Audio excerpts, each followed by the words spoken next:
Hey there, and welcome to our channel. Today's story is one you'll never forget, a tale of courage, heartbreak, and an incredible act of loyalty that defied all expectations. If you're new here, go ahead and hit that subscribe button. Give this video a thumbs up and share your thoughts in the comments. Now let's begin. Laura Bennett's scream split the summer air like a thunderclap. Time slowed as she rounded the corner of her country home, laundry basket falling from her arms and scattering socks across the grass. What she saw next would haunt her forever. Beneath the thick shade of an old oak, Rex, her newly adopted German shepherd, stood rigid beside 8-month-old Caleb's playpen. His muzzle and chest were soaked in blood. Drops of crimson dripped from his fur, pooling onto the sun-warmed deck. Caleb's cries were deafening, his tiny arms flailing as he thrashed in terror. His mother's heart lurched. Everything inside, her screaming, danger. She'd trusted Rex, her late husband's military dog. Now he looked like a predator caught mid-attack. No! The word ripped from her throat as she ran toward the playpen. Her hands shook, mind spiraling with images of what could have happened. But just as she reached out to snatch Caleb up, she froze. Something was wrong. Caleb's face, though twisted in fear, had no injuries, no scratches, no bites, no blood. Then she saw it. Beneath Rex's protective stance lay a motionless, scaly body, a rattlesnake. Its diamond-patterned skin shimmered faintly in the light, its fangs bared in a permanent death snarl. Rex had killed it. Laura stumbled back, breath catching in her throat. Her mind tried to process what she was seeing. The blood wasn't Caleb's. It wasn't even Rex's yet. Laura Bennett hadn't planned to be a single mother at 35. Her life had changed forever 9 months earlier, when a knock at the door brought news that shattered her world. Her husband, Captain Nathan Bennett, had been killed during his final deployment to Afghanistan. 3 months later, she gave birth to Caleb, who would never know his father. The Missouri farmhouse they lived in had once belonged to Laura's grandparents. Weathered clapboard siding, creaking floors, and 3 acres of solitude, this place had always been a sanctuary. Now it was both her refuge and her battlefield. Her nearest neighbor was over a quarter-mile down a gravel road, Mrs. Edna Taylor, the matriarch of the Taylor family, who brought casseroles and criticism in equal measure. At just 8 months, Caleb was a vibrant, curious baby with his father's blue eyes and Laura's determined jawline. His giggles could pierce the thickest fog of grief. Then came Rex, a surprise arrival just 3 weeks earlier. Laura had known Nathan worked with K-9 units overseas, but she hadn't expected to inherit his military partner. Yet there he was, a 3-year-old German shepherd with a service record and haunted eyes. Rex had seen more than most people could imagine. 2 tours in Afghanistan, dozens of IEDs located, countless lives saved. He flinched at loud sounds and whimpered in his sleep.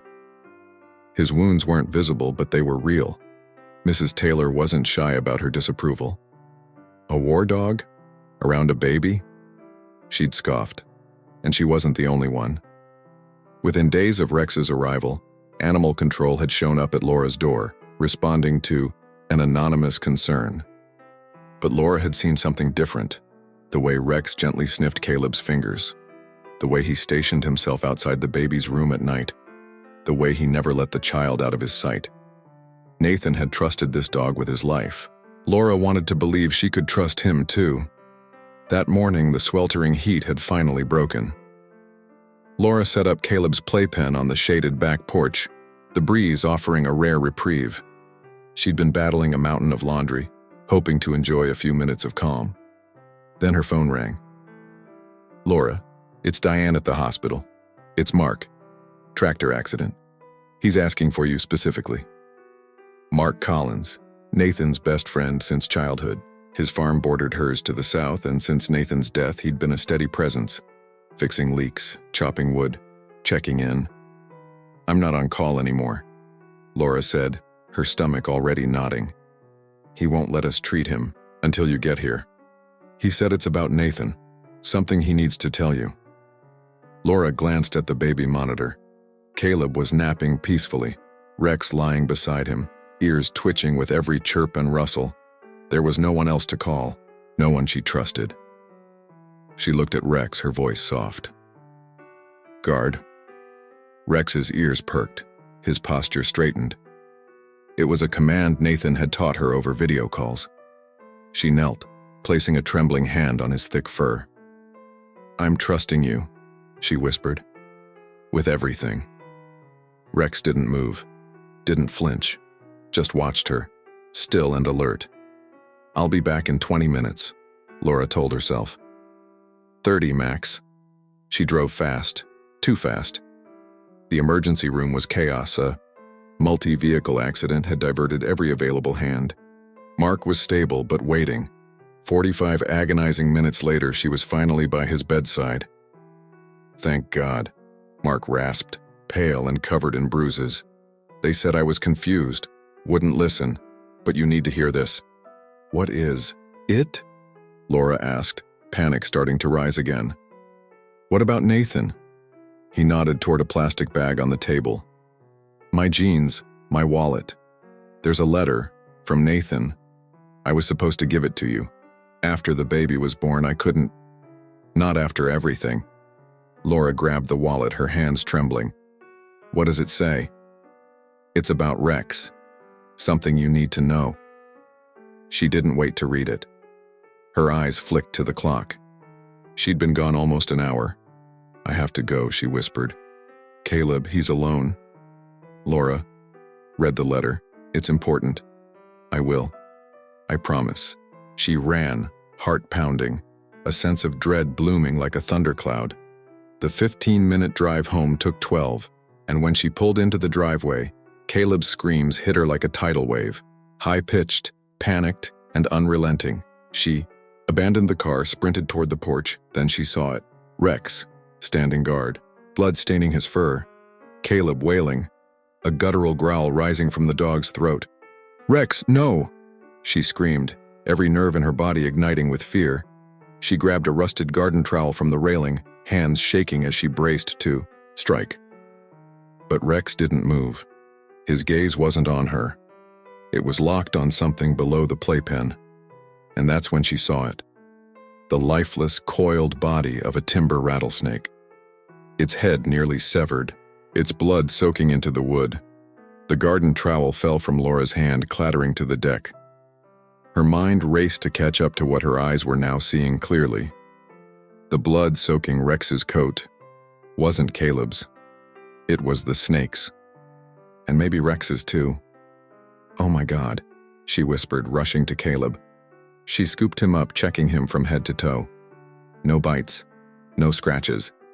His skin was pink and whole, just scared out of his mind. Then she looked at Rex.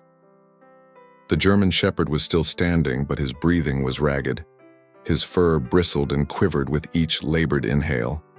And now that she could really see, his leg was swelling. Fast. He'd been bitten, possibly more than once.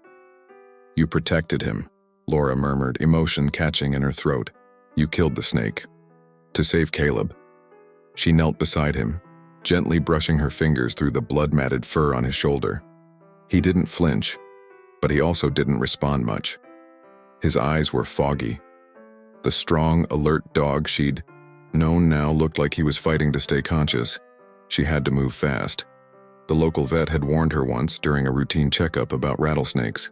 "If he gets bit," the vet had said, "you've got a couple hours max. Less if he gets multiple strikes." Laura bolted inside, grabbed a blanket from the hall closet, and carefully wrapped Rex's body. He didn't resist, just let out a low whine as she lifted him with all her strength and carried him to the car. "Stay with me, buddy," she whispered, strapping Caleb into his car seat. "Stay with me." The drive to Springfield's Lakeside Animal Emergency Hospital was 40 minutes away. Every bump in the road felt like a lifetime. Caleb had stopped crying, now watching Rex with wide, quiet eyes. Halfway there, Laura's phone rang. "Laura, it's Edna Taylor," came the familiar voice. "I just saw sirens heading toward your place. Is the baby okay?" "We're fine," Laura answered tightly, eyes still on the road. "But Rex got bit. A rattlesnake. He killed it. He saved Caleb. There was a pause. Saved him? Edna repeated. Yes, Laura said firmly. Rex saved my son. Well, Edna hesitated. I just think you ought to tell animal control anyway. You know, just in case. I mean, that dog does have a military past.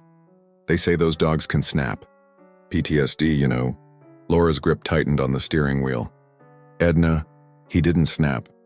He killed a snake that was about to strike my baby. I'm just saying. Edna trailed off. You can't be too careful.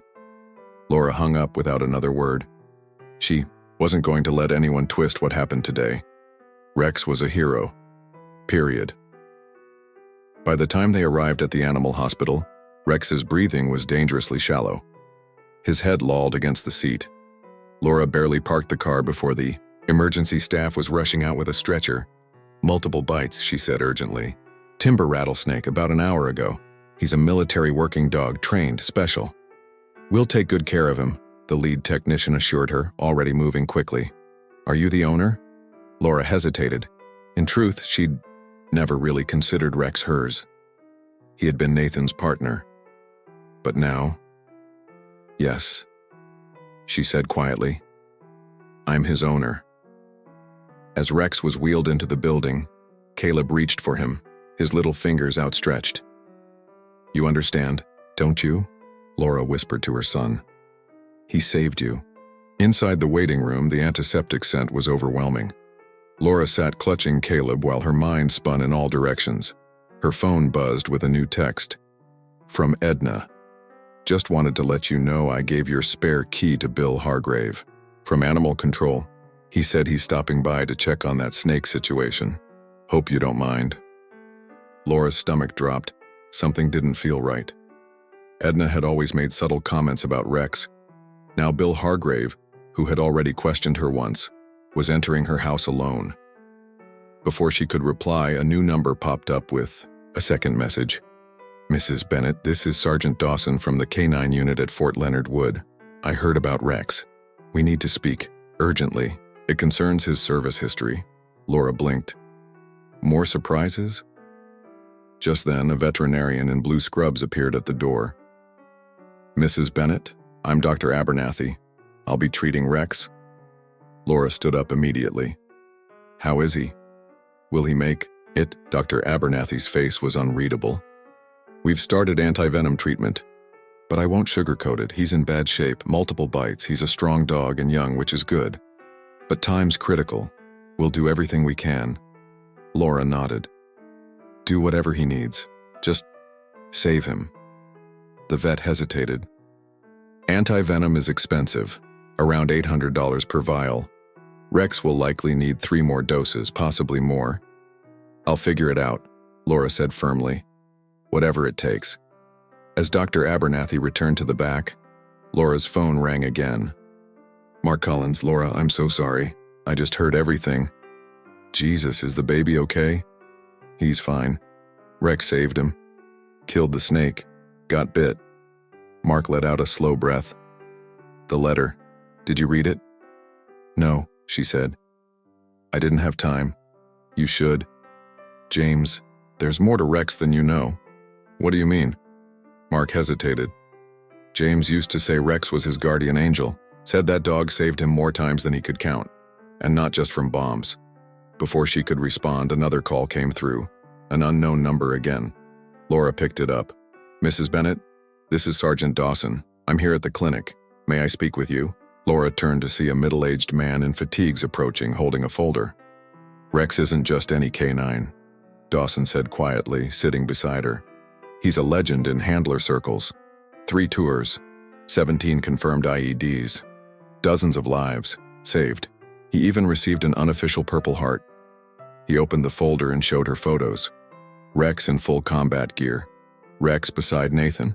Rex at a base receiving a medal. Laura's eyes welled up. I didn't know. Your husband made a special request before his last deployment, Dawson said. He wanted Rex sent to you if something happened to him. That's rare. Military dogs of this caliber don't usually go to private homes, especially not ones with infants. Then why did they allow it? Laura asked, bracing herself. Because Captain Bennett argued that Rex wasn't just a soldier. He was family, and his training went beyond normal protocol. Rex didn't just follow commands, he made decisions. Smart ones, protective ones. The approval went all the way up the chain of command. Laura sat back, heart pounding. Someone, Dawson added, filed a formal complaint. That Rex might be dangerous. I was automatically notified as part of his transition oversight. Laura blinked. You think someone's trying to get him removed? I think someone's watching you, Dawson said, and trying to build a case. Laura sat still for a moment after Sergeant Dawson's words. Someone was watching her. Someone had filed a complaint to have Rex removed, and someone, possibly the same person, had allowed a rattlesnake to reach her child's playpen. But who and why? The answer might lie closer than she'd imagined. Just as she tried to gather her thoughts, Dr. Abernathy returned from the treatment area, her face serious. Mrs. Bennett, she said gently, we need to talk. Laura stood immediately, heart in her throat. What is it? Is Rex okay? We've stabilized him for now, but there are complications. He's having trouble breathing, pulmonary distress. The venom may be affecting his lungs. We want to put him on a ventilator and increase the anti-venom dosage. Laura nodded quickly. Do whatever you need to do. There's another issue, the vet added. We're running low on anti-venom. We've had a spike in snakebite cases and our supply is almost gone. Sergeant Dawson stepped forward. I can help. Fort Leonard Wood has a K9 supply. I'll request a military chopper to bring what you need. Dr. Abernathy's eyes lit up with relief. That would be a lifesaver, literally. Dawson nodded and stepped away to make the call. Laura sat back down, Caleb now dozing in her arms. Her phone buzzed, a message from Travis Collins, Mark's younger brother, who had gone to check on the house. At your place now. Something's not right, call me ASAP. Laura's heart sank. She stepped away from the waiting room and called him immediately. Travis? Hey, you need to see this, he said, voice tense. I'm sending you a video. Seconds later, her phone dinged, again. The footage was grainy but clear enough to make out. It showed her backyard, the playpen, and Rex. It was a security camera angle, but not from her house. The timestamp was from earlier that day, right after she left. On screen, Rex lay beside the playpen, ears alert. Then, suddenly, he sprang to his feet and circled the pen, nose to the ground, tail rigid. The camera shifted slightly. That's when the snake appeared, a rattlesnake, large, aggressive, slithered from beneath the porch. Rex placed himself between the snake and the playpen. The snake coiled, lifted its head, and struck. Rex lunged. The struggle was violent. The snake struck more than once, but Rex didn't stop. He grabbed it behind the head, shook it, and flung its body away from the baby. When it was finally still, Rex returned to the playpen and collapsed beside it. The video cut off. Laura's hand trembled as she held the phone.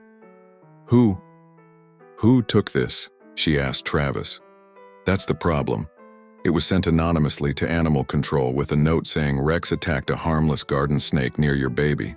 That's a lie, Laura said, her voice shaking. That video proves he protected Caleb. I know that, Travis said. But Sarah, someone's been watching your house. That camera, it's not one of yours. We think it was mounted in the old oak tree near the property line. Laura's blood ran cold. That's right on the edge of the Taylor's land. Exactly, he said. And there's more. I found something under the porch where the snake came from. I think you've got a nest, a big one. Back. At the clinic, Laura met Sergeant Dawson at the window outside Rex's treatment room. The dog lay still, a tube in his mouth, monitors tracking his fragile vitals. He's stable, Dr. Abernathy said. But these next few hours are critical. Laura nodded, pressing her hand against the glass.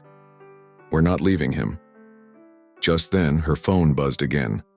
Another message from Travis. Found the camera. Mounted high up. Hidden. Also found snake tracks. and signs of tampering under your porch." Laura's heart twisted. Someone had created a nest. Someone had put those snakes there deliberately. She turned to Dawson and showed him the messages. His expression hardened. "This is no longer just a health issue, it's criminal. I'm calling in our team." Before he could act, a new voice joined the conversation. "Mrs. Bennett?" said a veterinary tech, holding a satellite phone.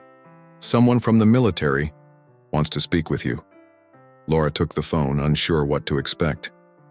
"This is Colonel Richard Westfield, commander of the 701st Military Police Battalion," came the calm, commanding voice.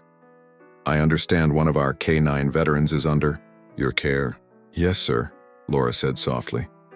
"He was my husband's partner. He was bitten saving my son." "I believe it," Westfield said. "Captain Bennett spoke highly of that dog, said he had a sixth sense, the best instincts he'd ever seen. Now, I've been briefed on the situation, including the camera footage, the snake nest, and the formal complaint." Laura held her breath. "Mrs. Bennett, this isn't coincidence. This is coordinated. I'm authorizing a federal investigation. We'll be deploying a security team to your property immediately." Laura's eyes welled. "Thank you. We take threats against our veterans seriously," Westfield continued. "And Rex, retired or not, is one of ours. So are you. And your son." When she ended the call, she felt something shift inside her. She wasn't alone anymore. That night, as Rex lay sedated but fighting, Laura rocked Caleb in the hospital's staff lounge. A nurse had offered her a cot, but sleep felt impossible. Then the door opened. It was Mark, being pushed in a wheelchair by Travis. "Didn't think I'd stay put," he said with a crooked smile. "Brought you something." From his lap he pulled a weathered envelope, Nathan's handwriting. "To Laura, read only if I don't come home." Her breath caught as she held it, her fingers brushing over the bold, familiar strokes. "You sure?" she asked. "I think it's time," Mark said. "And I think you need to know what's in it." With shaking hands, Laura opened the letter. "My dearest Laura, if you're reading this, then I didn't make it home. And I'm sorry for the pain, for what I've left behind. But I need to tell you something important about Rex. He's not just a service dog. He's a protector. And not just mine. He's yours now. Yours and our son's. Rex saved me 3 times in Afghanistan. Once from a sniper I never saw. Once from a bomb nobody detected. Once by dragging me out of a burning Humvee. But it's more than that. Rex, he knows. He senses danger before it arrives. The old handlers call it the knowing. That's why I made arrangements to send him to you. Because I had a feeling. About the property. About the Taylors. I left records with my CO, documents, proving they've tried to claim the land illegally, tampered with things, tried to sabotage the property before. Rex will protect you.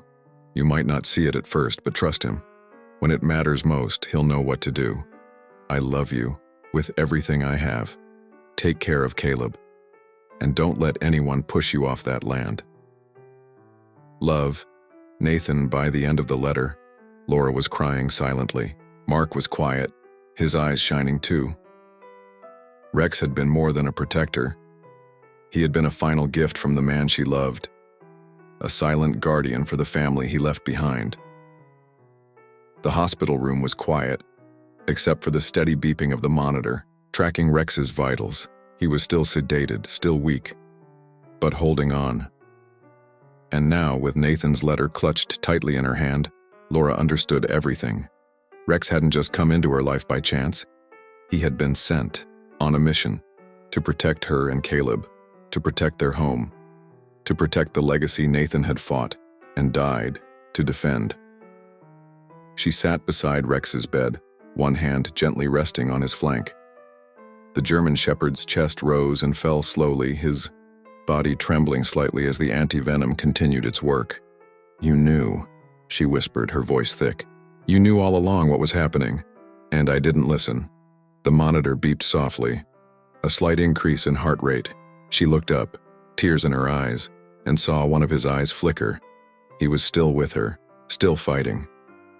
That morning, as sunlight filtered through the windows, Sergeant Dawson returned with news. "Laura, I just got an update from the forensic team at your property. She stood, her pulse quickening. What did they find? He didn't sugarcoat it. The damage to the foundation is deliberate. Someone's been weakening the structural supports over the past several months, possibly years, creating entry points for vermin, snakes, even planting attractants, like dead rodents. Laura's breath caught in her chest. All to make your home seem uninhabitable. And the snakes? She asked. They created an artificial hibernaculum, a fake nest. It wasn't accidental. It was planned. Laura gripped the back of the chair for support. How close did Caleb come to? Dawson answered softly. Too close. A few more minutes and the snake might have struck. Rex bought you that time. Laura closed her eyes, forcing down a wave of nausea. What happens now? The district attorney is pressing charges. Attempted endangerment of a child, criminal tampering, fraud, animal cruelty. And Edna? She asked quietly. Dawson nodded grimly. She's being brought in for questioning. But before either could say more, a nurse appeared, eyes wide. Mrs. Bennett, there's a woman in the lobby demanding to speak with you. She says she's Edna Taylor's sister. Laura blinked. Martha? Yes. Says she has something important to tell you. Dawson glanced at Laura. Your call? Laura hesitated, then nodded. Bring her in. Martha Taylor was a quiet woman in her 70s. Unlike her sister, she wore no makeup, her hair braided simply down her back. I'm not here to cause trouble, she said softly, gripping an old leather folder. I came to set the record straight. Laura and Dawson exchanged a glance. Martha sat slowly, laying the folder on her lap. I stayed away because of what my sister was doing. But when I heard about the snakes, about that poor dog, I couldn't stay silent anymore. Laura listened in stunned silence as Martha opened the folder. The feud between your family and mine didn't begin the way Edna tells it. It wasn't about a stolen deed or betrayal. It was about love. She pulled out a faded photo. Two young men standing arm in arm in front of what was clearly Laura's farmhouse. That's your grandfather, Thomas Miller, and my father, William Taylor. They built that house together. Laura blinked. They were partners? In more ways than one, Martha said gently. They were in love, but in the 1930s that wasn't something you talked about. She paused, emotion catching in her throat. Thomas fell in love with a woman, your grandmother, and married her. William stepped aside, but they had a gentleman's agreement. If Thomas's line ever left the property, it would revert to the Taylors. But I didn't leave, Laura said. Not permanently. Martha nodded. Exactly. The agreement only applied if the land was abandoned. You came back. Edna knew that. But she and her husband had already taken out loans, made plans based on water access from your creek. They were desperate. Martha pushed the folder forward. Inside, you'll find the original agreement and something else. Laura opened it carefully. A deed. To my land, Martha said. 40 acres. Adjoining. Yours. Laura's mouth dropped open. I'm signing it over to you. Consider it restitution. My sister tried to drive you out, but I won't be part of that legacy. Tears welled in Laura's eyes.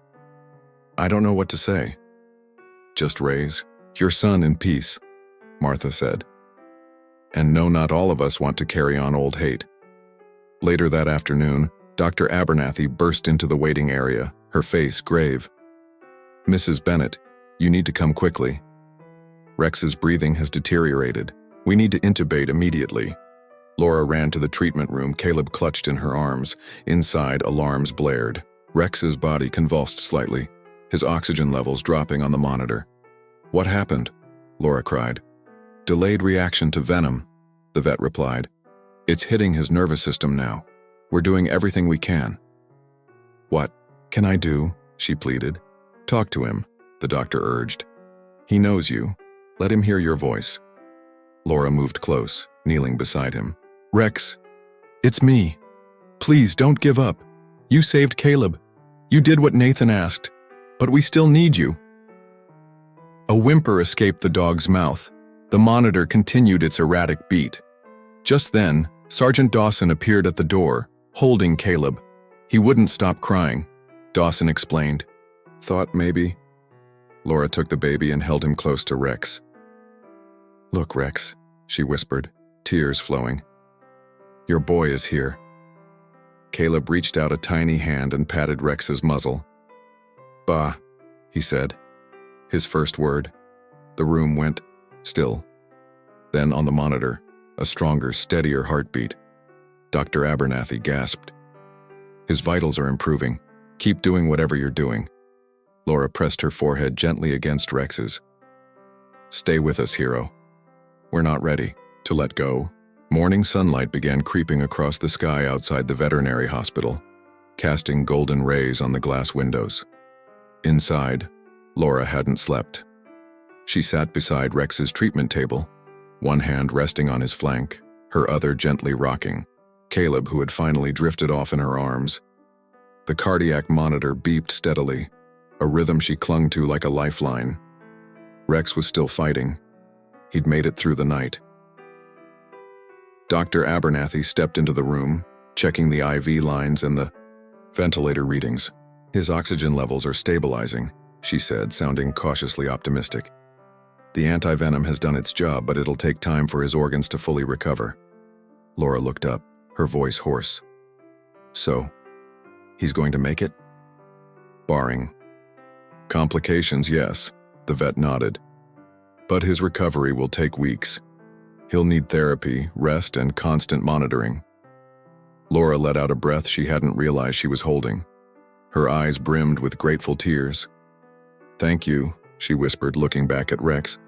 "You did it, buddy. You held on."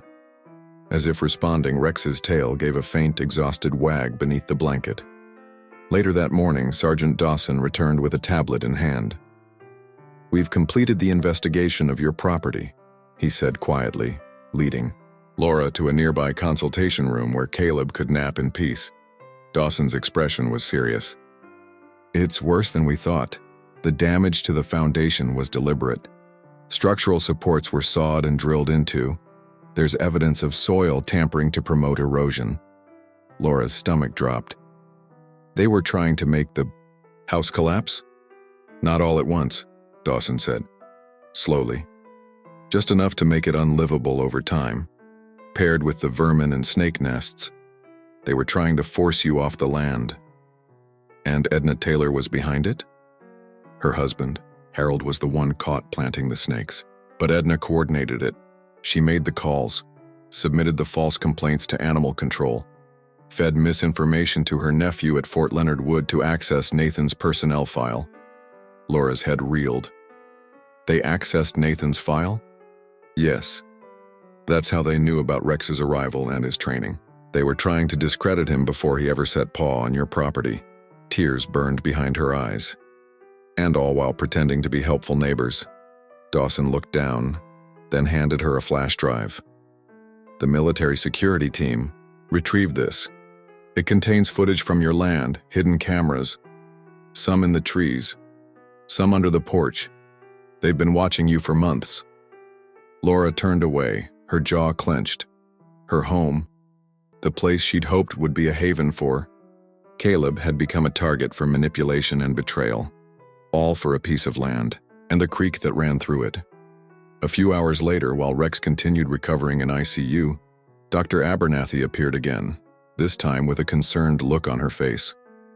"Laura," she said gently, "you have another visitor. She says it's urgent." Laura stood wearily. "Who now?" "It's Martha Taylor again. She says there's something you need to hear." "About Nathan." Laura hesitated, then nodded. "Send her in." This time, Martha looked more composed, but also more emotional. She carried the same worn leather folder. "I need to show you something," she said, sitting down across from Laura. "After we spoke yesterday, I remembered something. A letter." She opened the folder and handed Laura a yellowed piece of stationery. "It's from Nathan, addressed to my sister and Harold, dated 2 weeks before he died." Laura's hands trembled slightly as she unfolded it. "Mr. and Mrs. Taylor, I'm aware of your attempts to interfere with my family's property. I've seen the reports, the trespassing, the tampering. I've left documentation with my commanding officer. My wife and son will be returning to the land after my deployment.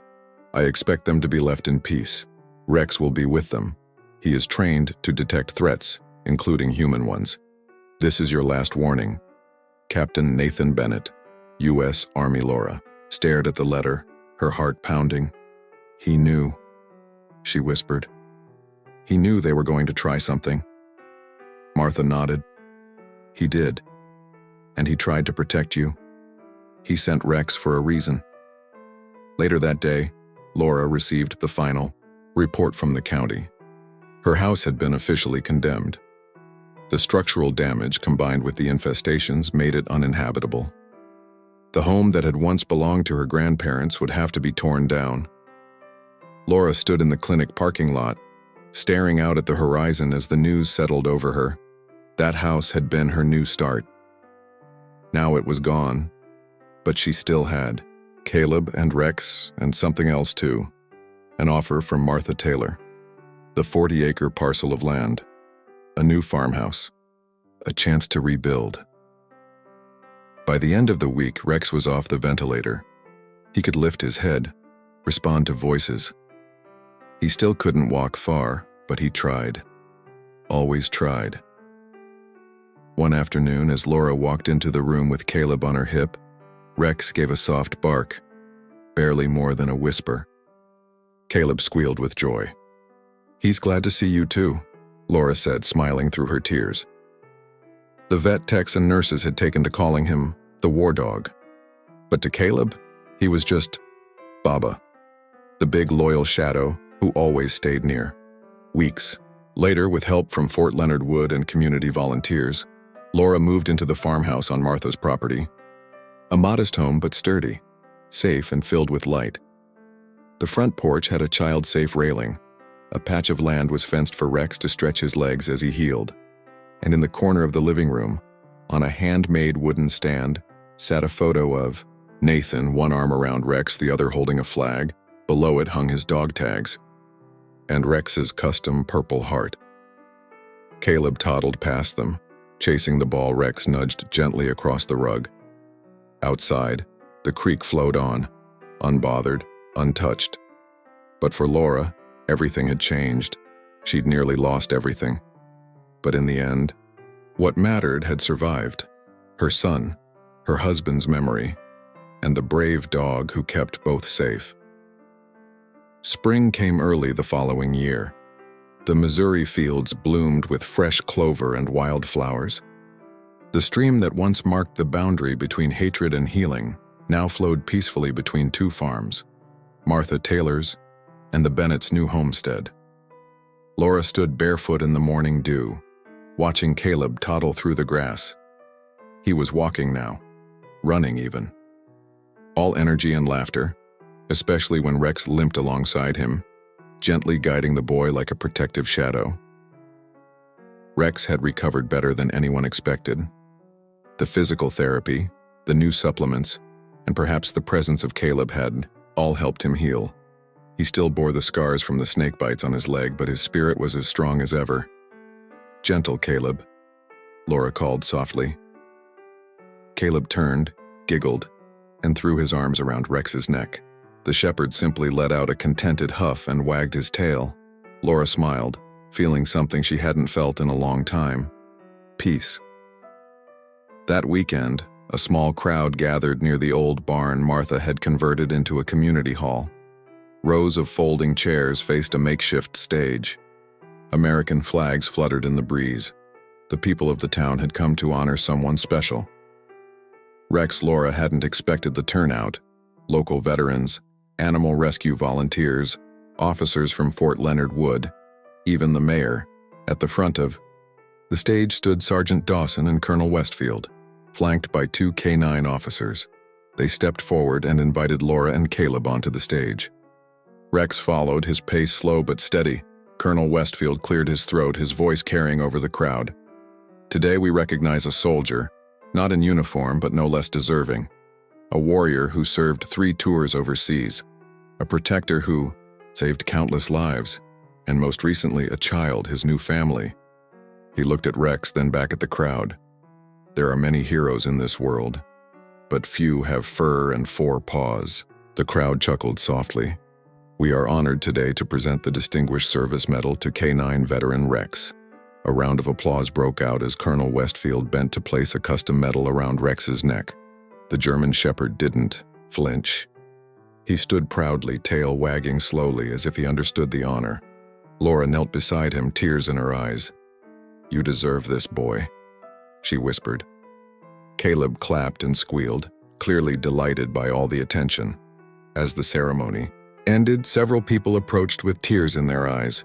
Former soldiers, dog handlers, mothers, each with a story of how a dog had changed their life. A few weeks later, the trial concluded. Edna Taylor and her husband Harold were convicted on multiple counts: criminal endangerment, property sabotage, and attempted animal harm. Their plan to reclaim the land had failed. Their reputation, once ironclad in the county, was shattered. Martha chose to stay on her side of the property, but she often visited. She brought baked goods, helped tend the garden, and read to Caleb. She said it made her feel connected to the legacy she wanted to leave behind, a better one than her sister had tried to build. As for Laura, she took a job writing part-time for a regional magazine, sharing stories about rural life, veterans, and animal heroes. Her first article, "The Dog Who Saved My Son," it went viral within days. People across the country wrote in, shared their own stories, sent thank you letters addressed to Rex. Some called him a hero, others called him an angel. Laura simply called him family. Life settled into a rhythm again. Mornings began with coffee on the porch, watching the sun rise over the hills. Caleb would play in the yard, Rex always nearby.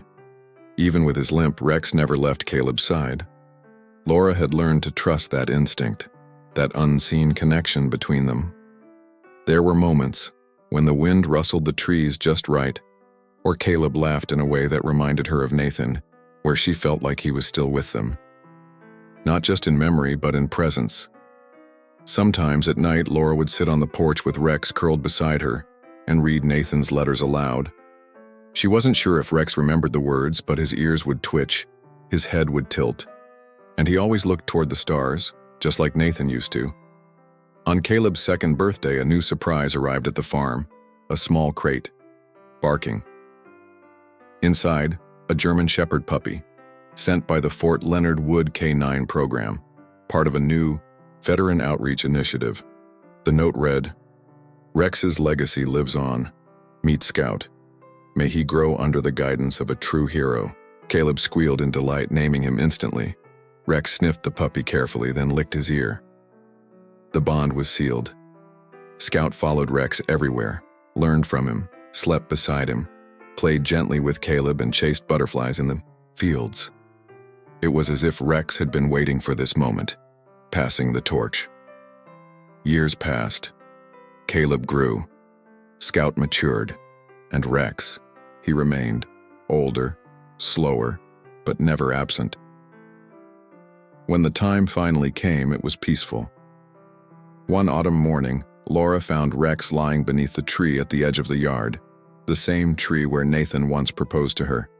His eyes were closed, his breathing shallow. Scout lay beside him, silent. Laura sat down next to them, brushing her fingers through Rex's fur one last time. "You can rest now," she whispered. "You did everything, and more." Rex passed quietly, surrounded by love. They buried him beneath the tree, facing the sunrise. A wooden marker, hand-carved by Mark Collins, bore the inscription, "Rex Protector, Soldier, Family." He guarded 2 generations, with honor and heart. Beside it, Caleb planted a wildflower garden, and every year when the blooms came up in spring, Laura would tell him the story again. About the dog who arrived when they needed him most, about a soldier's promise, and about how love, loyalty, and bravery never really die. They just live on in the ones we protect.